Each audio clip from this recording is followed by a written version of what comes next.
my name's Earl Magruber. Welcome to my talk show. Dudes talking about stuff that got mustaches on. Now, first off, I'd like to tell you about a little bit about myself and what I got on this table. As you can see right here, my first item that I got is rock. Hey, can you cut that goddamn music off? Thanks. This rock is filled with some useless crystals that are not worth any money. And that basically sums up the first 15 years of my professional career. You see, I spent my first 15 years of my career out as a prospector in California. And during that time I didn't really realize that the gold rush was over. No one seemed to tell me. I was just roaming around telling people that stuff was gold and gold was in places and all that kind of crazy stuff. Well, soon after I realized that I wasn't making any money and I lived in a cardboard box. Anywho, next I'd like to tell you a little bit about my adopted son Fernando. You see, the government wouldn't let me adopt a child unless I had a wife. So I told them to fuck off. Yeah, next I'd like to welcome out my first guest, the author of Sick Puppy, Earl P.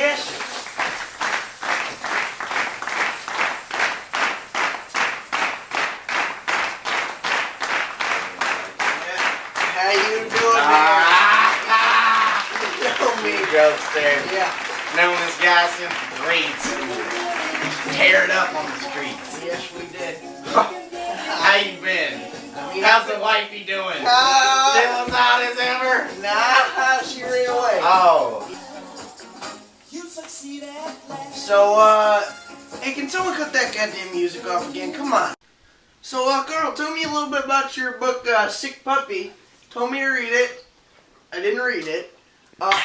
Is that scotch you got there? Well, you know.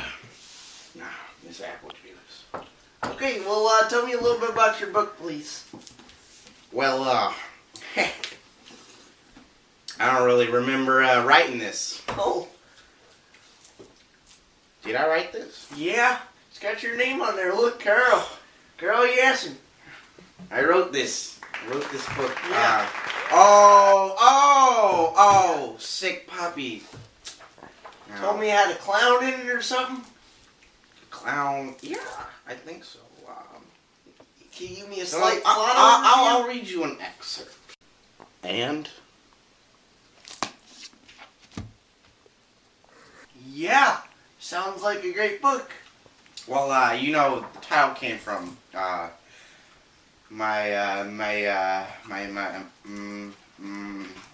vision. Right. My vision isn't as good as it used to be. And, yeah. So, you told me that you went on a trip recently to the Bahamas. How was that? You get a little crazy? You know me. Yeah. Well,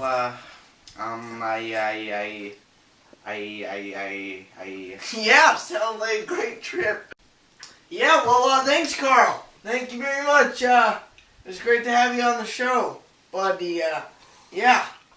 And, this is Carl Yassen and his book, Sick Puppy. Go out and buy it.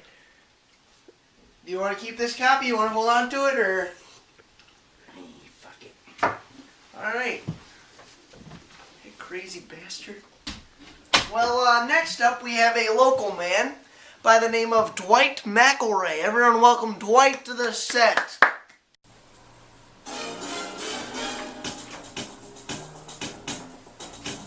Yeah.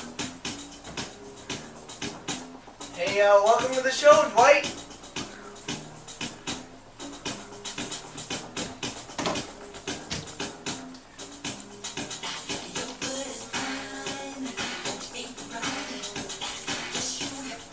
Hold on one sec.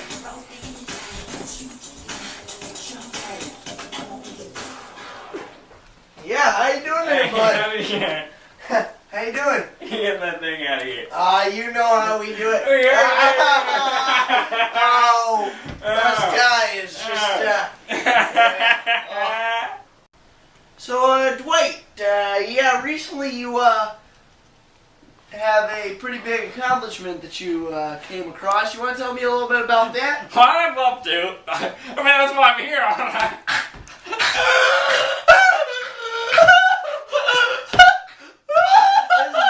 This guy's a killer. Let me tell you all about him. Oh my God.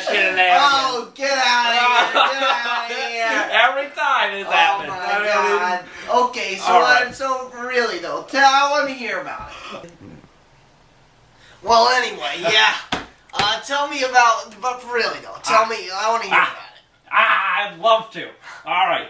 So I come home from work, right? My kid comes home hooting and hollering, just like a banshee right out of hell.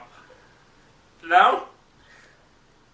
All right. Well, guess they don't know what a banshee is, or else they'd be hooting and hollering as well. I'm going wild. Anywho, I'm like, what the fuck are you doing? He's like, Daddy, guess what? I was like, I don't give a shit.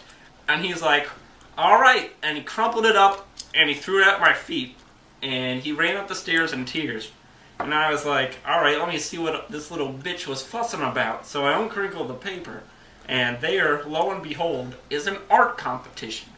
I was like, well, golly, I should take this opportunity and just run with it like a hound in the heat of the night chasing a big old hog.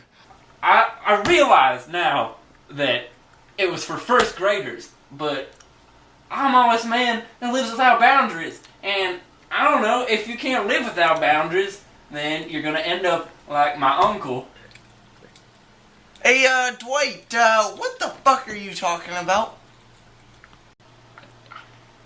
I don't know. I get lost sometimes. That is honestly not even the reason that I drew this. I don't have a child or an uncle.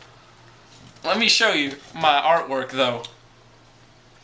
This building is clearly it's on fire. This, as it says, make sure you go outside when you hear the fire alarm.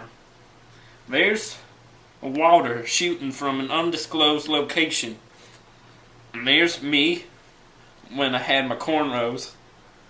And there's my son, Jethro. His son, Willie. My bald uncle, Leroy. Maybe I do have an uncle. I'm gonna be honest with you. I have several pills I have to take every morning, and I did not take any of them today. I fed them all to my... Yeah, well, apparently you didn't take them when you drew that either, because that has to be one of the shittiest drawings I've ever seen. Are you sure that a first grader didn't draw that and you didn't steal it from him or something? Because that's god-awful, I have to say. He doesn't even have fingers.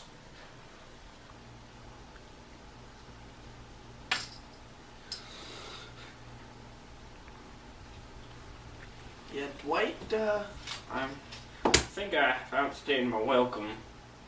I have a kid in the trunk of my car that I should probably go tend to. Ted, if you could call 911, that's the end of this show. Ted, yeah, get on the phone right now, yeah.